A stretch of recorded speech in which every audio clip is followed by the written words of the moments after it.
Hello, good morning, नमस्कार। मैं Sarika Mishra exam conquers के इस यूट्यूब चैनल में आप सभी का स्वागत करती हूं। दोस्तों, आज मैं अनेक शब्दों के लिए एक शब्द का पार्ट 7 लेकर आई हूं। तो चलिए देखते हैं इसी क्रम में।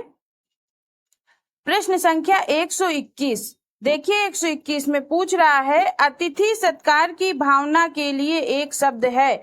ऑप्शन ए आतिथ्य, ऑप्शन बी अतिथि पूजा, ऑप्शन सी अभ्यागत, ऑप्शन डी आतिथ्य। तो इसका सही उत्तर क्या होगा? ऑप्शन ए होगा, आतिथ्य होगा। ठीक है, चलिए व्याख्या देखते हैं। व्याख्या में क्या दिया है? अतिथि सत्कार की भावना आतिथ्य कहलाती है। अतिथि को अभ्यागत कहते हैं, वह जिनके यहाँ अतिथि ठहरा हो। आतिथ्य, देखिए आतिथ्य किसे कहते हैं? जिसके यहाँ अतिथि ठहरा हो। ठीक है, चलिए प्रश्न संख्या 122 देखते हैं। जिसे बुढ़ापा ना आए, वाक्यांश के लिए एक शब्द है। ऑप्शन ए निर्जर, ऑप्शन बी निर्जर, ऑप्शन सी अजर, ऑप्शन डी अमर। तो सही उत्तर होगा ऑप्शन सी अजर होगा। ठीक, जिसे बुढ़ापा ना आए उसे अजर कहते हैं। अमर किसे कहते हैं? जिसकी मृत्यु ना हो उसे एक शब्द में अमर कहेंगे। शेष शब्द सही नहीं है। प्रश्न संख्या 123 देखते हैं। अनेक युगों से चले आने वाले वाक्यांश के लिए उपयुक्त शब्द होगा। ऑप्शन ए समीचीन, ऑप्शन बी प्राचीन, ऑप्शन सी कालांतर, ऑप्शन डी सनातन। तो सही उत्तर हो जाएगा ऑप्शन डी सनातन।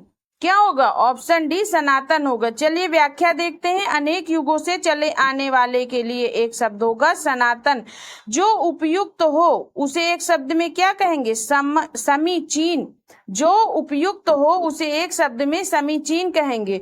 जो पुराना हो उसे प्राचीन। समय बीत जाना कालांतर कहलाता है। देखिए, समय बीत जाना कालांतर कहलाता है। ओके, प्रश्न संख्या 124। जिसे ईश्वर में विश्वास है।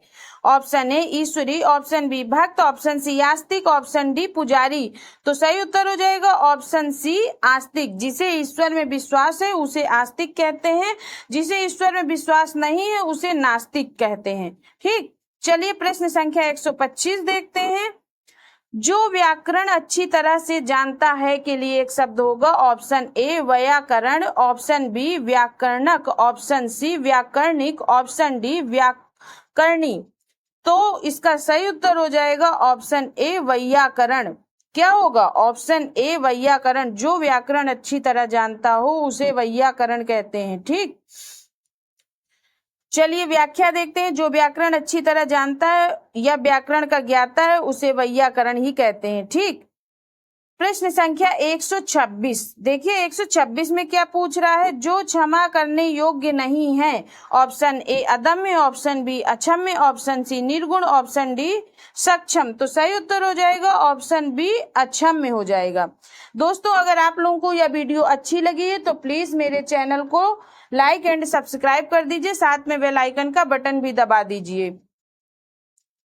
चलिए व्याख्या देखते हैं। जो क्षमा करने योग्य नहीं है के लिए एक शब्द होगा अक्षम्य। शेष विकल्प दूसरे संदर्भों में प्रयुक्त होते हैं।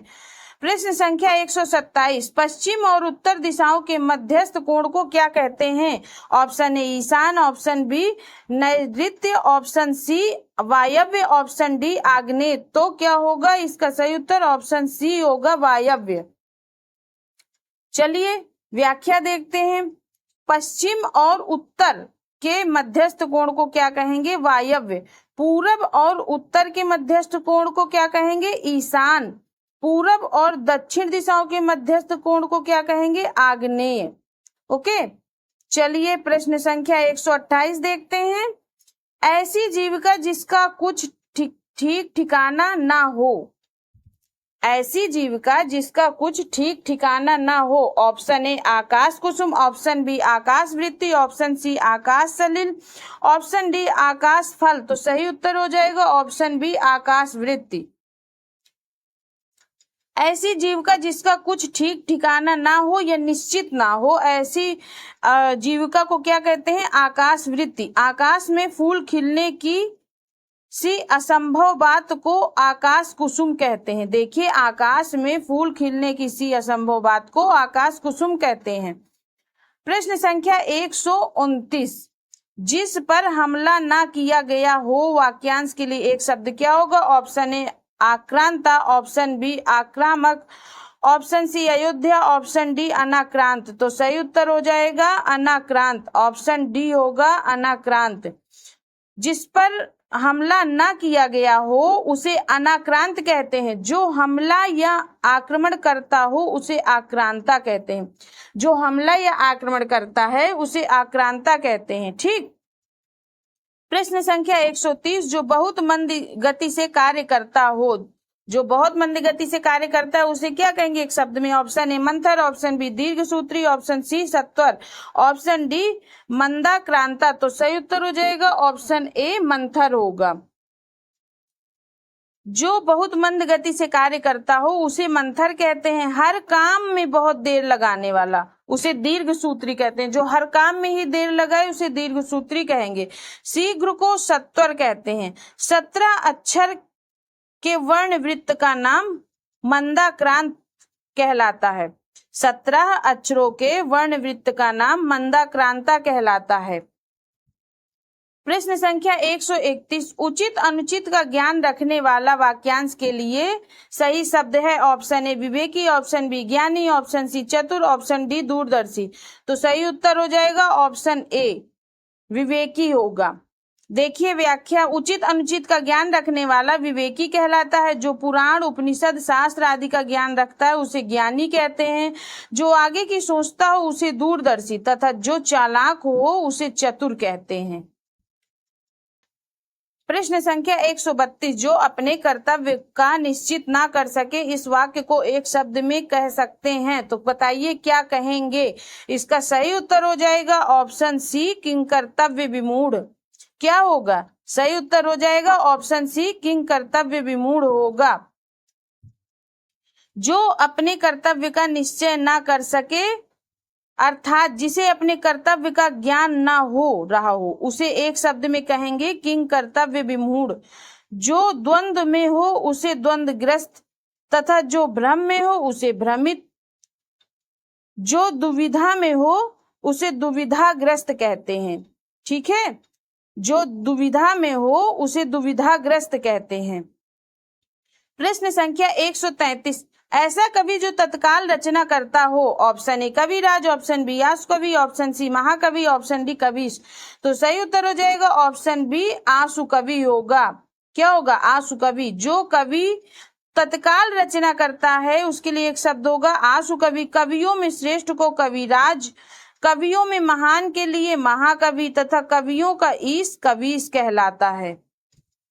प्रश्न संख्या 134 देखते हैं, अव्यक्त शब्द के लिए प्रयुक्त वाक्य है। अव्यक्त शब्द के लिए प्रयुक्त वाक्य है।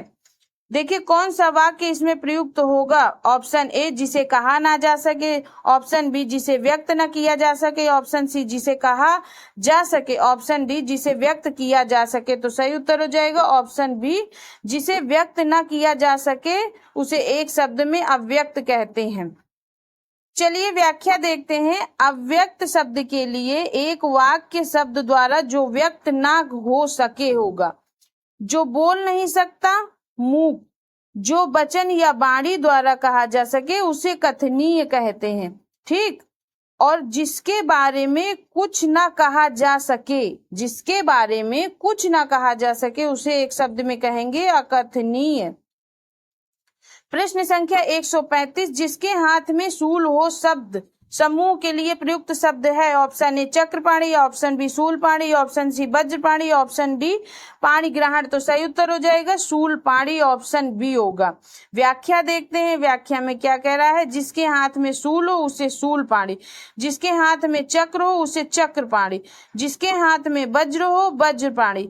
किसी का हाथ ग्रहण किया जाना अर्थात विवाह को पाणी ग्रहण कहते हैं। ठीक, चलिए प्रश्न संख्या 136 देखते हैं। संध्या और रात्रि के बीच का समय क्या कहलाता है? ऑप्शन ए सायंकाल, ऑप्शन बी सूर्यास्त, ऑप्शन सी निशा, ऑप्शन डी गोधूली। तो सही उत्तर हो जाएगा ऑप्शन डी गोधूली। संध्या और रात्रि के बीच के समय को क्या कहते हैं? गोधूली कहते हैं। अब चलिए व्याख्या देखते हैं। संध्या और रात्रि के बीच का समय गोधूली कहलाता है। सायंकाल संध्या का समय है और निशा रात्रि का समय है। सूर्यास्त शब्द सूर्य के अस्त होने के लिए प्रयोग किया जाता है। प्रश्न संख्या 137, जो सब कुछ जानता हो के लिए उपयुक्त शब्द क्या होगा? ऑप्शन ए त्रिकालज्ञ, ऑप्शन बी बहुज्ञ, ऑप्शन सी ज्ञानी, ऑप्शन डी सर्वज्ञ। तो सही उत्तर हो जाएगा ऑप्शन डी होगा सर्वज्ञ। जो सब कुछ जानता हो उसे एक शब्द में क्या कहेंगे? सर्वज्ञ। भूत, वर्तमान तथा भविष्य तीनों कालों को जानने वाला त्रिकालज्ञ है।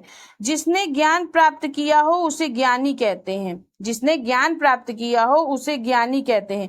प्रश्न संख्या 138 देखते हैं। अकथनीय शब्द के लिए सर्वोत्तम वाक्य का चयन कीजिए। चलिए चयन कीजिए। ऑप्शन ए जिसका खंडन ना हो सके, ऑप्शन बी जो घोर या भीषण ना हो, ऑप्शन सी जिसके बारे में कुछ ना कहा जा सके, ऑप्शन डी जो तर्क से सिद्ध ना हो। तो सही उत्तर हो जाएगा ऑप्शन सी जिसके बारे में कुछ ना कहा जा सके। चलिए व्याख्या देखते हैं। जिसके बारे में कुछ ना कहा जा सके उसे अकथनीय कहते हैं। जिसका खंडन ना हो उसे अकाट्य, जो घोर या भीषण ना हो उसे अघोर, जो तर्क से सिद्ध ना हो उसे अतर्क्य। ठीक, चलिए आगे देखते हैं। प्रश्न संख्या 139, बिना पलक गिराए हुए के लिए एक शब्द क्या होगा? ऑप्शन ए अनिमेष, ऑप्शन बी अच्युत, ऑप्शन सी अस्तित्वन, ऑप्शन डी अदृष्ट। तो क्या होगा? इसका सही उत्तर होगा ऑप्शन ए अनिमेष होगा। बिना पलक गिराए के लिए क्या होगा? अनिमेष। देखिए व्याख्या देखते हैं। बिना पलक गिराए हुए वाक्य के लिए एक शब्द में होगा अनिमेष अथवा अपलक, दोनों कह सकते हैं। ठीक, प्रश्न संख्या 140, जिस पर किसी का आतंक छाया हो के लिए एक शब्द होगा। ऑप्शन ए आतंकवाद, ऑप्शन बी आतंकवादी, ऑप्शन सी आतंकित, ऑप्शन डी आत्मघाती। तो सही उत्तर हो जाएगा ऑप्शन सी आतंकित होगा। ऑप्शन सी आतंकित होगा। चलिए व्याख्या देखते हैं। जिस पर किसी का आतंक छाया हो के लिए एक शब्द होगा आतंकित। जो अपनी हत्या कर लेता है उसे आत्मघाती कहते हैं। दोस्तों अगर आप लोगों को इन प्रश्नों की पीडीएफ लेनी है तो वह हमारे टेलीग्राम चैनल पर उपलब्ध है। टेलीग्राम चैनल का लिंक हमने डिस्क्रिप्शन बॉक्स में दे दिया है। साथ में चैनल को लाइक एंड सब्सक्राइब करें और बेल आइकन का बटन भी दबाएं। धन्यवाद।